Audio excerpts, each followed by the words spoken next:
আল্লাহ আমার রব, এই রবি আমার সব। দামে দামে তন মনে তারি অনুভব। তোমার দুনিয়াতে আমি যেদিকে তাকাই, অথই নিয়ামতে ডুবে আছি সবাই। পাক পাখালির গানে শুনি তসবি কলো রব, তসবি কলো রব। আল্লাহ আমার রব, এই রবি আমার সব। আসসালামু আলাইকুম। প্রিয় দর্শক, আপনারা যারা দেশে আছেন প্রবাসে, সবাইকে জানাই অনেক অনেক প্রীতি ও শুভেচ্ছা। শুরু হলো এনটিভি আয়োজিত এবং লাভ হলো নিবেদিত অনুষ্ঠান আপনার জিজ্ঞাসা। আপনাদের সাথে আছি আমি জয়নুল আবেদিন আজাদ। আর আপনাদের মনোজাগা প্রশ্নের জিজ্ঞাসার জবাব দিচ্ছেন বিশিষ্ট আলেম ডক্টর মোহাম্মদ সৈফুল্লাহ। আসসালামু আলাইকুম ওরহমতুল্লাহি ওবারাকাতুহু। প্রিয় দর্শক, চলুন তাহলে জিজ্ঞাসার জগতে। শুরুতে একটি ইমেল পাঠিয়েছেন আব্দুর রহিম গুলশান, ঢাকা থেকে। লিখেছেন, আমি আপনার জিজ্ঞাসা একজন নতুন দর্শক। একটি অনুষ্ঠান দেখে ভালো লেগে যায়, তারপর আপনার জিজ্ঞাসা অনুষ্ঠান আমার মোবাইলে সাবস্ক্রাইব করে নেই। আল্লাহ আপনাদের মঙ্গল কামনা করুন, আমরাও আপনার মঙ্গল কামনা করছি। প্রশ্ন করেছেন, মুনাফিক ব্যক্তি মারা গেলে কি ইন্না লিল্লাহ পড়া এবং তার জানাজা ও দাফন কাফনে অংশ নেওয়া যাবে? মুনাফিক বলতে আপনি কি বুঝেন? এটা তো মূল প্রশ্ন। মুনাফিকের ডেফিনেশন যদি আপনার জানা না থাকে, মুনাফিকের পরিচয় যদি আপনার জানা না থাকে, তাহলে আপনি মানে যে কোনো লোককে আপনি মুনাফিক মনে করবেন। মানে আপনার দৃষ্টিভঙ্গির পরিপন্থী, আপনার চিন্তার পরিপন্থী, আপনার ধ্যান ধারণার বাইরের লোক যা আছে সবই মুনাফিক। সবাইকে মুনাফিক মনে করবেন, এটি ভুল কাজ, ভুল কথা, ভুল বক্তব্য। সুতরাং এটা জানতে হবে যে মুনাফিক বলতে আসলে কাকে বোঝানো হয়েছে। নেফাক বা মুনাফিকি এর দুই প্রকার। একটি হচ্ছে আকিদাগত মুনাফিকি, আর একটি হচ্ছে আমরি মুনাফিকি। আকিদাগত মুনাফিকি যেগুলো রয়েছে, কোনো ব্যক্তি যদি আকিদাগত দিক থেকে মুনাফিক হয়ে থাকে, তাহলে তার এই নেফাকটা মানে তাকে ইসলামের যে গণ্ডি রয়েছে, সীমারেখা রয়েছে, সেখান থেকে বের করে নিয়ে যায়। এবং এই প্রকারের মুনাফিকিও দুই প্রকার। একটা হচ্ছে নেফাকে আকবর, আর একটা হচ্ছে নেফাকে আসগর, মানে বড় মুনাফিকি আর একটা ছোটো মুনাফিকি। তো এই আকিদাগত যে মুনাফিকি রয়েছে, এই মুনাফিকির বিষয়টি মানে প্রত্যেকটি ব্যক্তির ব্যাপারে কনফার্ম হতে হবে যে তার আকিদাগত মুনাফিকি আছে কি না। আর এটা কোনোভাবেই একজন ব্যক্তির জন্য সম্ভব নয় যে তিনি জানবেন। কারণ হলো, আপনি তো কারো অন্তর মানে ছিদ্র করে, অন্তর মানে ফেটে খুলে বের করে আপনি এটা সম্ভব নয়। বরং রাসূলুল্লাহ সাল্লাল্লাহু আলাইহি ওয়াসাল্লাম সহিহ বুখারী হাদিসের মধ্যে বলেছেন, লাম উমার আন আনকুবা আন কুলুবিন নাসি ওয়া আশুক্কা বুতুনাহুম। আমাকে এই নির্দেশ দেয়াই হয় নাই যে আমি মানুষের অন্তরগুলো ফেটে অন্তরের মধ্যে কী কী আছে এটা দেখব, অথবা তাদের পেট খুলে তাদের পেটের মধ্যে কী আছে দেখব। এটি আমাকে নির্দেশ দেওয়া হয়নি। এটা ঈমানদার ব্যক্তিদের কাজই নয়। সুতরাং এই দিক থেকে আল্লাহ রাব্বুল আলামিন যাদেরকে মুনাফিক হিসেবে চিহ্নিত করেছেন, আল্লাহ সুবহানাহু ওয়া তাআলা মুনাফিক হিসেবে যাদেরকে চিহ্নিত করেছেন, রাসূলুল্লাহ সাল্লাল্লাহু আলাইহি ওয়াসাল্লামকে জানিয়ে দিয়েছেন তারা মুনাফিক। রাসূলুল্লাহ সাল্লাল্লাহু আলাইহি ওয়াসাল্লাম তাদের কথা বলেছেন, এরা মুনাফিক, নেফাকে আকবর, বড় মুনাফিকের মাধ্যমে প্রমাণিত হয়েছে। মুনাফিকের মানে অন্তরের মুনাফিকের কিছু আলামত রয়েছে, যে আলামতগুলোকে ওলামায়ে কেরাম মানে মুনাফিকি বা অন্তরের মুনাফিকির আলামত হিসেবে মানে করেছেন, সুনির্দিষ্ট করেছেন। সেই আলামতগুলো যদি কারোর মধ্যে পাওয়া যায়, তাহলে এই ব্যক্তি মুনাফিক। কিন্তু এই ব্যক্তি মুনাফিক, আপনি তাকে হুকুম দিতে পারবেন না যে মানে সেই মুনাফিক, কাফের, ইসলাম থেকে বেরিয়ে গেছে। হুকুম দিতে হলে অবশ্যই মানে কনফার্ম হতে হবে যে আসলে সে এই কাজটি যে করছে, মানে এই যে কাজটি তার পক্ষ থেকে সম্পাদন হচ্ছে, এটি কি মানে সে বুঝে করতেছে না না বুঝে করতেছে, আদৌ কি তার এর মধ্যে এখতিয়ার আছে নাকি এখতিয়ার নেই, নাকি আসলে এই বিষয় সম্পর্কে সে জ্ঞানই রাখে না। সুতরাং এই জন্য তার উপর হুকুম দেওয়ার সুযোগ নেই যে সে মুনাফিক, এ কথা বলার সুযোগ নেই। কয়েকটি উদাহরণ আমি দিই, এটা দীর্ঘ আলোচ্য বিষয়। মানে উনি যে প্রশ্ন করেছেন আসলে এটা ছোট ছোট প্রশ্ন, অনেক বড় প্রশ্ন। মানে প্রথম যে বিষয়টি সেটা হচ্ছে এই ইসলামের বিধিবিধানকে ঘৃণা এবং খারাপভাবে চিহ্নিত করা, অনেকে দেখা যায় যে ইসলামের বিধান নিয়ে কটাক্ষ করেন, উপহাস করেন, ইসলামের বিধান নিয়ে মানে ঘৃণার চোখে দেখেন, অবজ্ঞা করেন। এই কাজটি মূলত মুনাফিকি, অন্তরে মুনাফিকির সাথে জড়িত। যদি এ ধরনের কাজ কেউ করে থাকেন তাহলে তিনি মুনাফিক, কোনো সন্দেহ নেই। মানে আমরা তার মুনাফিকের বিষয়ে আমাদের সন্দেহ দূর হয়ে গেছে, তার মুনাফিক। কিন্তু তাকে মুনাফিক সাব্যস্ত করতে পারবো না যতক্ষণ পর্যন্ত কনফার্ম না হবে যে আসলে সে কি এই কাজটা করতেছে, যে এই কাজ সম্পর্কে তার এই আইডিয়া বা এই জ্ঞান আছে কিনা, সে কি জেনে বুঝে ইচ্ছায় এই কাজগুলো করছে কিনা, নাকি আসলে সেই মানে কড্ডালিকা প্রবাহে সেও মানে প্রবাহিত হয়ে যাচ্ছে। সেকেন্ড হচ্ছে নবী সাল্লাল্লাহু আলাইহি ওয়াসাল্লামের প্রতি তার অন্তরের মধ্যে ঘৃণা, ভালোবাসা না থাকা।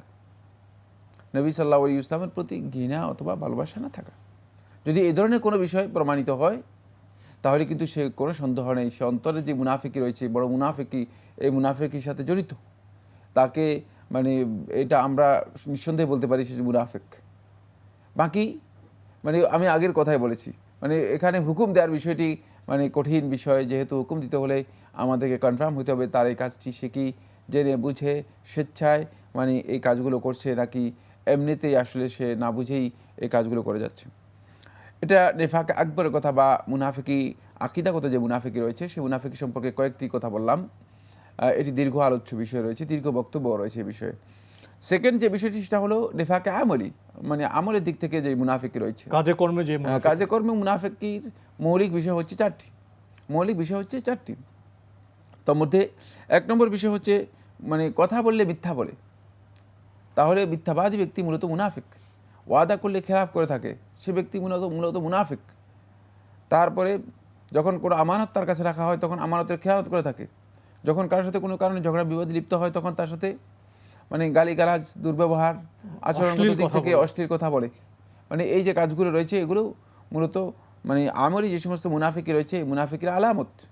যদি এই ধরনের আলামত কারোর মধ্যে পাওয়া যায় তাহলে তাকে বলা যেতে পারে যে সে মূলত আমলি দিক থেকে মুনাফিকি, তবে তার এই মুনাফিকির কারণে সে ইসলামের যে সীমারেখা রয়েছে সীমারেখা থেকে বেরিয়ে যাবে না, মানে কাফির হয়ে যাবে না, গুনাহগার হবে, অমুসলিম তাকে আখ্যায়িত করা যাবে না, ইসলাম থেকে তাকে বাইর করে দিয়ে কাফির বলার সুযোগ নেই, সে মুসলিম থেকে যাবে। এই অবস্থায় তার জন্য যদি কোনো ব্যক্তি তার জন্য দোয়া করেন, দোয়া করাও জায়েজ রয়েছে, জানাজা সালাতে অংশগ্রহণ করাও জায়েজ রয়েছে। যদি কেউ মনে করেন যে ইন্না লিল্লাহি ওয়া ইন্না ইলাইহি রাজিউন, মানে এটাকে মুসিবত মনে করেন, তিনি ইন্না লিল্লাহি ওয়া ইন্না ইলাইহি রাজিউন বলাও জায়েজ রয়েছে। এখানে আমাদের অনেকে মনে করে থাকেন যে ইন্না লিল্লাহি ওয়া ইন্না ইলাইহি রাজিউন এই বলাটা এটি দোয়া এই ব্যক্তির জন্য, না, এটা ভুল কথা। এটা হলো মুসিবতের মধ্যে মানে বান্দাগণ কোনো বিপদ আপদ মুসিবত সংকটের মধ্যে পড়লে তারা আল্লাহ রাব্বুল আলামিনের কাছে নিজেদের প্রত্যাবর্তনের বিষয়টি ঘোষণা দেবে। এটি মানে ওই এটা মৃত ব্যক্তির জন্য দোয়া নয়। এটা অনেকের ভুল ধারণা যে মৃত ব্যক্তির জন্য তো দোয়া করলেন না, নিজের জন্য, এটা নিজের শিক্ষার জন্য, নিজের অবস্থানের জন্য, যে আমি আল্লাহ রাব্বুল আলামিনের কাছে প্রত্যাবর্তন করছি, আল্লাহ রাব্বুল আলামিনের কাছে ফিরে যাচ্ছি, এই বিষয়টি তুলে ধরার জন্য মূলত এই কথা বলা হয়ে থাকে ইন্না লিল্লাহ, আমরা আল্লাহর জন্য, ওয়া ইন্না ইলাইহি রাজিউন, এবং আমরা তার কাছেই প্রত্যাবর্তন করব, ফিরে যাব। মানে এই কথাটা মূলত মানে ব্যক্তি নিজের জন্য বলে থাকে বালা মুসিবতের মধ্যে। এই আমরা মনে করি যে মানে মৃত্যুর সংবাদ আসলেই, এটাও আর একটা মিসকনসেপ্ট, একটা বিভ্রান্ত ভুল ধারণা। সেটা হচ্ছে যে মৃত্যুর সংবাদ শুনলেই বা মৃত্যুর কথা শুনলেই বা মৃত্যুর কথা বলতে হলেই যে ইন্না লিল্লাহি ওয়া ইন্না ইলাইহি রাজিউন বলতে হবে না, এটি ভুল কথা। এটা তো জীবন সম্পর্কে একটা উপলব্ধি। জি, মানে এটা একেবারেই ভুল বক্তব্য। মানে আপনি কোনো ব্যক্তির জন্য মানে যদি মৃত্যুর সংবাদ শুনেন, যদি আপনি মানে সেখানে মানে বালা মুসিবতের অবস্থা আপনি ইন্না লিল্লাহি ওয়া ইন্না ইলাইহি রাজিউন বলতে পারেন, কিন্তু এটা নবী সাল্লাল্লাহু আলাইহি ওয়াসাল্লাম অথবা সাহাবায়ে কেরামের আমল দ্বারা সাব্যস্ত হয় নাই যে মানে প্রত্যেকটা মানে কথায় মানে যখনই কোনো মানে মুসিবতের কথা সাব্যস্ত হবে অথবা কোনো মৃত্যু সংবাদ আসবে, সাহাবায়ে কেরাম মৃত্যু সংবাদ আসলেই ইন্না লিল্লাহি ওয়া ইন্না ইলাইহি রাজিউন এইভাবে বলতেন, এটি সাব্যস্ত হয়নি। সুতরাং এটাও খেয়াল রাখতে হবে যে আমাদের এখানেও একটা মানে বিভ্রান্ত ধারণা রয়েছে। সেটা হচ্ছে এই যে মানে দেখা যাবে একজনের মৃত্যুর সংবাদ দেওয়া হয়েছে অথবা একজনের মৃত্যুর কথা আসছে, ইন্না লিল্লাহি ওয়া ইন্না ইলাইহি রাজিউন বললেন না কেন ইত্যাদি নিয়ে একটা বিভ্রাট তৈরি করে, এবং এটাও একটা বড় ধরনের মিসকনসেপ্ট, ইসলাম সম্পর্কে সহি ধারণা, সহি জ্ঞান না থাকার কারণে আমাদের মধ্যে তৈরি হয়ে থাকে। আপনি কোনো ব্যক্তি যদি মানে আমলি মুনাফিকির মাধ্যমে কারো ব্যাপারে আপনি কনফার্ম হন, তার মৃত্যুর পরে আপনি যদি মুনাফিক মানে তাকে মনে করে থাকেন যে সে আমলি মুনাফিকের মধ্যে লিপ্ত রয়েছে, আর যদি ইন্না লিল্লাহি ওয়া ইন্না ইলাইহি রাজিউন না বলেন এতেও কোনো অসুবিধা নেই, আর যদি বলেন এতেও কোনো অসুবিধা নেই, কারণ ইন্না লিল্লাহি ওয়া ইন্না ইলাইহি রাজিউন এটা আপনার জন্য, এটা তো তার জন্য মানে উপলব্ধির কথা একটা। কিন্তু ওই ব্যক্তি ঈমানদার অবস্থায় যদি তার মৃত্যু হয়, যদিও সে কবিরা গুনাহ করেছে, যদিও সে গুনাহের কাজ করেছে, ঈমানদার অবস্থায় যদি তার মৃত্যু হয়, তার জানাজা, তার দাফন এবং তার জন্য দোয়া করা সবটাই জায়েজ, কোনো সন্দেহ নেই। আপনি আরও লিখেছেন, বালাম বাউর সম্পর্কে জানতে চাই। একটি পুস্তকে পড়েছি তিনি যে দোয়া করতেন তাই কবুল হয়ে যেত। তার কওমের লোকেরা তাকে মুসা আলাইহিস সালামের বিরুদ্ধে দোয়া করতে বললে তিনি অপারগতা প্রকাশ করেন। তারপর জোর করে তাকে দিয়ে দোয়া করালে পরিণতি উল্টো হয়ে যায় এবং নিজেরাই ধ্বংস হয়ে যায়। এমনকি বালাম বাউরের উপরও গজব নেমে আসে। দয়া করে এ বিষয়ে ব্যাখ্যা দিবেন। বালআম ইবনে বাউরা তার নাম, মূলত বাউর না, বালআম ইবনে বাউরা, আপনি ভুল বলেছেন। মানে এটি মানে তার পরিচয় আমাদের জানতে হবে, মানে আদৌ কি প্রয়োজন আছে কিনা। যদি গবেষণার বিষয় হয় থাকে সেটা ভিন্ন কথা। মানে আমাদের জীবন ঘনিষ্ঠ কোনো বিষয়ের সাথে এর কোনো সম্পর্ক নেই। আমাদের আকীদার সাথে, আমাদের আমলের সাথে, আমাদের আখলাকের সাথে, আমাদের প্রয়োজনীয় যে বিষয়গুলো আছে এগুলো কোনোটার সাথে কোনো সম্পর্ক নেই। বালআম ইবনে বাউরা তখনকার সময় একজন মানে জ্ঞানী ব্যক্তি ছিল, আলেম ব্যক্তি ছিল, কিন্তু পরবর্তী সময়ে সে ইলমকে সত্যিকার অর্থে ইলমের মানে অপব্যবহার করেছে। ইহুদি ছিলেন। ইহুদি ছিল তো অবশ্যই, মানে ইলমের অপব্যবহার করেছে। মানে ইহুদি আলেমরা যেভাবে ইলমের অপব্যবহার করেছিল ঠিক সেও ইলমের অপব্যবহার করেছে। ইলমের অপব্যবহার করার কারণে মানে আল্লাহ রাব্বুল আলামিনের পক্ষ থেকে সে শাস্তিপ্রাপ্ত হয়েছে। পরবর্তী সময়ে মানে সে আল্লাহর পক্ষ থেকে শাস্তিপ্রাপ্ত ব্যক্তিদের মধ্যে একজন ছিল বালআম ইবনে বাউরা। কোরআনে কারীমের মধ্যে তার উদাহরণ দিয়েছেন আল্লাহ সুবহানাহু ওয়া তাআলা, খুবই নিকৃষ্টতম উদাহরণ। মাসালুহু কামাসালিল কালব ইন তাহমিল আলাইহি ইয়ালহাস আও তাতরুকহু ইয়ালহাস, যে তার উদাহরণ হচ্ছে কামাসালিল কালব, কুকুরের উদাহরণের মতো। ইন তাহমিল আলাইহি ইয়ালহাস, কুকুরকে যদি আপনি তাড়িত করেন, দৌড়ান অথবা ধমক দেন, তাহলে ইয়ালহাস, কুকুর হা অর্থাৎ মানে এভাবে জিহ্বা দিয়ে কুকুর অবশ্যই এভাবে হা হা করতে থাকবে। আর যদি না দৌড়ান তাহলেও কুকুরের অভ্যাস হচ্ছে মানে কুকুর হা হা করতেই থাকবে। অর্থাৎ বালআম মানে সে শেষ পর্যায়ে এত বেশি ক্ষতিগ্রস্ত হয়েছে যে দুনিয়ার স্বার্থের জন্য আখিরাতকে ধ্বংস করে দিয়েছে, ক্ষতিগ্রস্ত হয়ে গিয়েছে। মানে দুনিয়া এবং আখিরাত তার দুটাই ক্ষতিগ্রস্ত হয়ে গেছে শুধুমাত্র দুনিয়ার স্বার্থের জন্য, কিন্তু দুনিয়াতে তো কিছুই অর্জন করতে পারেনি। ওই কুকুরের মতো শুধুমাত্র হা হা করা ছাড়া আর কিছুই অর্জন করতে পারেনি। আল্লাহ রাব্বুল আলামিন এই উদাহরণ দিয়েছেন বালআম ইবনে বাউরের সম্পর্কে। তো এটা মানে আমাদের এত বেশি ইম্পর্টেন্ট কিছুই না যে তার সম্পর্কে এত বিস্তারিত জানতে হবে। যতটুকু কোরআনে কারীমের মধ্যে বলেছে ততটুকু শুধুমাত্র মানে আমাদের উপলব্ধির জন্য। আর আপনি যে বর্ণনাটি উল্লেখ করেছেন এটি একেবারেই ইসরায়েলি রেওয়ায়েত, এই রেওয়ায়েতের উপর নির্ভর করারও কোনো সুযোগ নেই। এবার আমাদের হাতে একটি ইমেল পাঠিয়েছেন তাজিন মাহনাজ, নিউ ইয়র্ক ইউএসএ থেকে। আগের ইমেল, আপনার আরও কিছু প্রশ্ন রয়ে গেছে। আপনি লিখেছেন, we all know Islam prohibits riba or interest but permits to have business deal. I mean, if anyone make a deal that they will use my money for a period of time to use a business and from their profits will give me some amount of their profit in addition to my original. In everywhere in world standard banking fiduciary, I am not sure about Islamic bank, to pay the interest on some amount also from a profit as bank using public's money to do business and getting profit by using public's money. If it is a fact, why regular bank interest is not permissible? ধন্যবাদ আপনাকে, আপনি যে প্রশ্নটি করেছেন। Traditional banking সিস্টেমে যেই profit দেওয়া হয়ে থাকে সেটা কেন মানে পারমিসেবল হচ্ছে না, বা এর পারমিশন নাই কেন, এটা কেন মানে অ্যালাউ করা হচ্ছে না। আবার ব্যাংকিং সিস্টেমে যেগুলো সুদবিহীন ব্যাংকিং সিস্টেমে যেগুলো মানে যে লভ্যাংশ দেওয়া হচ্ছে, প্রফিট দেওয়া হচ্ছে, সেটাকে কেন পারমিট দেওয়া হচ্ছে, এটা খুবই স্পষ্ট কথা। কারণ ট্রেডিশনাল বা কনভেনশনাল ব্যাংকিং সিস্টেমে সুদকেই ঘোষণা দিয়ে সুদ দেওয়া হচ্ছে। আসলে এখানে তো লভ্যাংশ দেওয়া হচ্ছে না, সুদ ঘোষণা দেওয়া হচ্ছে। বলা হচ্ছে আমি আপনাকে সুদ দিচ্ছি, এত পার্সেন্ট সুদ আপনাকে দেওয়া হচ্ছে। সুতরাং ইসলামে যেটাকে হারাম করেছে, যে সুদের ব্যাপারে সরাসরি কোরআন কারীমের মধ্যে স্পষ্ট করে আল্লাহ সুবহানাহু ওয়া তাআলা একাধিক আয়াতের মধ্যে উল্লেখ করেছেন, যেখানে সুদের হারামের ঘোষণা দেওয়া হয়েছে, সুদের শাস্তির কথা ঘোষণা দেওয়া হয়েছে। সুদ থেকে সম্পূর্ণরূপে ইমানদার ব্যক্তিদেরকে আল্লাহ রাব্বুল আলামিন নির্দেশ দিয়েছেন, ওয়াদারু মা বাকিয়া মিনার রিবা, এখন থেকে তোমাদের যত সুদ মানে লেনদেন, সুদী লেনদেন রয়েছে, বাকি সব সুদী লেনদেন থেকে তোমরা নিজেদেরকে গুছিয়ে নাও, উঠিয়ে নাও, প্রত্যাহার করো। সুতরাং এখান থেকে বোঝা যাচ্ছে মূলত সুদ থেকে অবশ্যই আমাদেরকে মানে প্রত্যাহার করে উঠে আসতে হবে, সুদ থেকে বেরিয়ে আসতে হবে। কোরআনে কারীমের অসংখ্য নির্দেশনার মাধ্যমে সুদকে হারাম করা হয়েছে, স্পষ্ট করে দেওয়া হয়েছে। বরং মানে কোরআনে স্পষ্ট মানে নির্দেশনা রয়েছে, তাই মানে সুদ ইসলামী শরীয়তের মধ্যে হারাম, কোনো সন্দেহ নেই। বাকি অন্যান্য ব্যাংকিং সিস্টেমে, যেটা ট্রেডিশনাল ব্যাংকিং সিস্টেমে আর অন্যান্য ব্যাংকিং সিস্টেমে পার্থক্য হচ্ছে, সেখানে সুদে তারা কোনো লেনদেনই করে না। সুদকে তারা সেখানে সুদের কোনো বক্তব্যই সেখানে নেই। সেখানে তারা যে লেনদেন করে থাকেন, সেই লেনদেন বিভিন্ন ধরনের বৈশিষ্ট্যমণ্ডিত লেনদেন। সেগুলো শারিকাতের যে সমস্ত পদ্ধতি, মানে পার্টনারশিপ যে সমস্ত পদ্ধতি রয়েছে, মুদারাবা পদ্ধতি বলা হয়ে থাকে, তারপরে মুশারাকা পদ্ধতি বলা হয়ে থাকে, বাই মুআজ্জাল পদ্ধতি বলা হয়ে থাকে, বাই বিল আকসাত বলা হয়ে থাকে, ইজারা বলা হয়ে থাকে, ইজারা আল মুনতাহিয়া বিল তামলিক বলা হয়ে থাকে।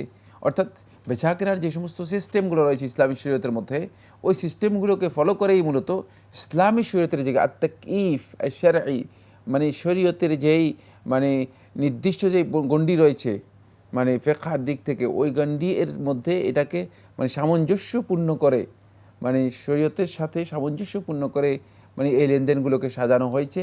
এর মধ্যে সুদের কোনো অবস্থান রাখা হয়নি, সুদের কোনো ঘোষণাই নেই এর মধ্যে। একথা বলা হয়নি যে এত পার্সেন্ট সুদ দেওয়া হবে, এত পার্সেন্ট সুদ মানে আসবে। সুতরাং দুইয়ের মধ্যে এখানেই বড় পার্থক্য। এছাড়াও আরও অসংখ্য পার্থক্য রয়েছে। এই পার্থক্যগুলো বিস্তারিত আলোচনা করা আমাদের দায়িত্বের মধ্যে পড়ে না, বা আমরা এগুলো নিয়ে এখানে গবেষণা করার বিষয়ও না।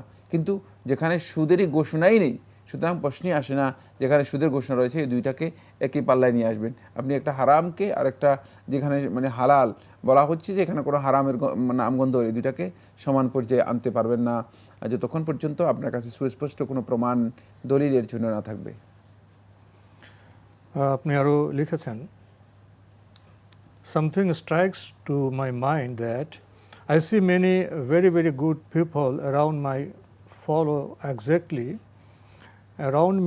follow exactly what are the guidance of Quran and Prophet sallallahu alaihi wasallam recommends, like they never lie, always help others, no backbites, sleeps early and wakes up before sunrise, show mercy to human as well as animals. They take life and death as a truth with no complaints, but they are not Muslim. How are they going to be judged by Allah subhanahu wa ta'ala? Will them go to hell too? ধন্যবাদ। প্রশ্ন করেছেন যে অনেকে দেখা যায় ভালো কাজ করেন, সুন্দর কাজ করেন, অনেক ভালো মানে লোকদের সাথে সামাজিকভাবে সদ্ব্যবহার করেন, সামাজিক উপকারের যে কাজগুলো আছে সে কাজগুলো করেন, জনকল্যাণমূলক কাজ করেন, জনস্বার্থে কাজ করেন, ইত্যাদি ইত্যাদি। কিন্তু তারা ইমানদার নয়। তাদের বিধান কি হবে? এই মর্মে রাসূলুল্লাহ সাল্লাল্লাহু আলাইহি ওয়াসাল্লামকে প্রশ্ন করা হয়েছে। প্রশ্ন করেছেন আল্লাহ নবী সাল্লাল্লাহু আলাইহি ওয়াসাল্লামের খুবই কাছের মানুষ উম্মুল মুমিনিন আয়েশা রাদিয়াল্লাহু তাআলা আনহা ইবনে জুদআন সম্পর্কে। সহিহ বুখারী হাদিস। ইবনে জুদআন এমন ব্যক্তি ছিল যে ব্যক্তির উনি এখানে ডেসক্রিপশন দিয়েছে সামাজিক কল্যাণ, মানে মিথ্যা বলে না, এবং গীবত করে মানে না, সামাজিক যে সমস্ত কাজগুলো আছে মানুষের কল্যাণের জন্য এবং মানুষের সহযোগিতা করার জন্য, নিরীহ অভাবী মানুষদেরকে সাহায্য করার জন্য, ভালো কাজে এগিয়ে আসার জন্য, মানে খারাপ কাজ থেকে বিরত থাকা ইত্যাদি, এই সমস্ত কাজের ব্যাপারে ইবনে জুদআন সম্পর্কে প্রশ্ন করা হয়েছে যে ইবনে জুদআন তো এই ধরনের মানে মানুষ ছিল, আল্লাহ রাব্বুল আলামিন তাকে কি আখিরাতে ক্ষমা করে দেবেন কিনা? তখন রাসূলুল্লাহ সাল্লাল্লাহু আলাইহি ওয়াসাল্লাম বলছেন যে আখিরাতে তাকে আল্লাহ রাব্বুল আলামিন ক্ষমা করবেন না, দুনিয়াতেই তাকে এর জন্য মানে ভালো কাজের যে যা পাওয়ার সেগুলো আল্লাহ রাব্বুল আলামিন তাকে তার দুনিয়াতেই দিয়ে দিয়েছেন। ফাইন্নাহু লাম ইয়াকুল কাত্তু, কোনোদিন সে কথা বলে নাই আল্লাহ মাগফিরলি জুনুবি, হে আল্লাহ আমার গুনাহগুলো ক্ষমা করে দাও। অর্থাৎ ঈমানের ঘোষণা দেয়নি। আল্লাহ রাব্বুল আলামিনের ঈমানের ঘোষণা যিনি দেবেন না, তিনি মূলত এই যে ভালো কাজগুলো, এই ভালো কাজগুলোর তিনি কোনোভাবেই বেনিফিট পাবেন না। কারণ হচ্ছে মানে শূন্য আপনি যতই যোগ করেন না কেন, শূন্য যোগ শূন্য যোগ শূন্য যোগ শূন্য যোগ শূন্য যোগ শূন্য, মানে যতই যোগ করেন না কেন, যদি এককের সংখ্যায়, এককের ঘরে যদি মানে কোনো সংখ্যা না থাকে, এককের ঘরে যদি সংখ্যাবিহীন হয়, তাহলে বাকি মানে দশক থেকে যতই শূন্য যোগ করেন না কেন, এর কোনো মূল্য হবে না, এর কোনো মূল্য হয় না। এই জন্য একক ঠিক থাকতে হবে। এককটা হচ্ছে ঈমান। 5টি পয়েন্টকে আবুল ওয়ালিদ বাজি রহমতুল্লাহ আলাই এটি ইসলামের একক বলেছেন। এগুলোর উপর নির্ভর করা আছে ইসলামের মৌলিক বিধান। সুতরাং এর প্রথম পয়েন্ট হচ্ছে আল ঈমানু বিল্লাহ। আল ঈমানু বিল্লাহ যদি না থাকে, তাহলে কোনো ইবাদত, এমনকি মানে যদি সালাতও নিয়মিত আদায় করে থাকেন, নিয়মিত সিয়াম পালন করে থাকেন, নিয়মিত হজ আদায় করে থাকেন, সমস্ত ইবাদত করে থাকেন, এতেও কোনো ভ্যালু থাকবে না, এতেও কোনো মানে মর্যাদা থাকবে না আল্লাহ রাব্বুল আলামিনের কাছে, যদি আল ঈমান বিল্লাহ না থাকে। এই জন্য আল্লাহ সুবহানাহু ওয়া তাআলা কোরআন কারীমের সূরা আল কাহফের মধ্যে বলে দিয়েছেন এই কথা, ফালা নুকিমু লাহুম ইয়াওমাল কিয়ামাতি ওয়াজনা, কিয়ামতের দিন তাদের এই সমস্ত আমলের আমি কোনো ওজনই দিব না। এগুলো ওজন, কিয়ামতের দিন কোনো ওজন দেওয়া হবে না, শুধুমাত্র এই কারণে যে তাদের ঈমান ঠিক না থাকার কারণে। তাই এই ব্যক্তির কথা যে বলেছেন, মানে তিনি এর জন্য যে কোনো ব্যক্তি যখনই কোনো ভালো কাজ করবেন, তখনই অবশ্যই ভালো কাজের একটা রেজাল্ট পাবেন। সেটা ইম্মা নাকদান, হয়তো ক্যাশ নগদ দুনিয়াতে পেয়ে যাবেন, আও ইম্মা গাদান, আগামীকাল পাবেন। আগামীকাল হচ্ছে আখিরাত। আরাফে কারা যাবে? আরাফের মধ্যে ওই সমস্ত ব্যক্তিরা যাবে যাদের, এক কথায় বলে দিচ্ছি, একদল উলামায়ে কেরাম বলেছেন, যাদের ইস্তাওয়াত হাসানাতুহুম সাইয়্যাতিহিম, যাদের হাসানাত সমূহ, ভালো কাজ সমূহ আর খারাপ কাজ সমূহ সমান সমান হয়ে যাবে, কিন্তু ঈমান আছে, এই সমস্ত ব্যক্তি করছে। তো আজকে আমাদের এখানে শেষ করতে হচ্ছে। আপনাকে অনেক ধন্যবাদ। আপনাকে অশেষ ধন্যবাদ। প্রিয় দর্শক, আমরা এতক্ষণ দেখছিলাম এনটিভি আয়োজিত এবং লাভ হলো নিবেদিত অনুষ্ঠান আপনার জিজ্ঞাসা। আমাদের অনুষ্ঠান আপনারা এনটিভি অনলাইনেও দেখতে পারবেন। ভিজিট করুন www.ntvbd.com। এছাড়া ইউটিউবে এবং আমাদের ভেরিফাইড ফেসবুক পেজে অনুষ্ঠান দেখতে পারবেন। আজকে শেষের প্রশ্নে আমরা ঈমানের গুরুত্ব সম্পর্কে অবগত হলাম। ভালো কাজের ভালো ফল পাওয়া যাবে, মন্দ কাজের মন্দ ফল পাওয়া যাবে, কিন্তু ঈমান থাকলে সে ফল পরকাল পর্যন্ত বয়ে নিয়ে যাওয়া হবে। ঈমান না থাকলে হয়তো সে ফল আমরা দুনিয়ায় পাবো। তো ঈমান সম্পর্কে আমাদের আরও গভীর অধ্যয়ন করতে হবে, উপলব্ধি থাকতে হবে এবং কাজও সেভাবেই হতে হবে। চিঠি লিখুন, প্রশ্ন পাঠান আমাদের ঠিকানায়। পরিচালক আপনার জিজ্ঞাসা, এনটিভি, বিএসসি ভবন, 7ম তলা, 102 কাজী নজরুল ইসলাম এভিনিউ, কারওয়ান বাজার, ঢাকা 1215। আপনারা ইমেলও করতে পারেন। আমাদের ইমেল অ্যাড্রেস আপনার জিজ্ঞাসা @ntvbd.com। প্রিয় দর্শক, মহান আল্লাহ আমাদের সবাইকে নিরাপদে রাখুন, রাখুন শান্তিতে। আসসালামু আলাইকুম। আল্লাহ আমার রব, এই রবি আমার সব, দামে দামে তুন মনে তারি অনুভব। আল্লাহ আমার রব, এই রবি আমার সব।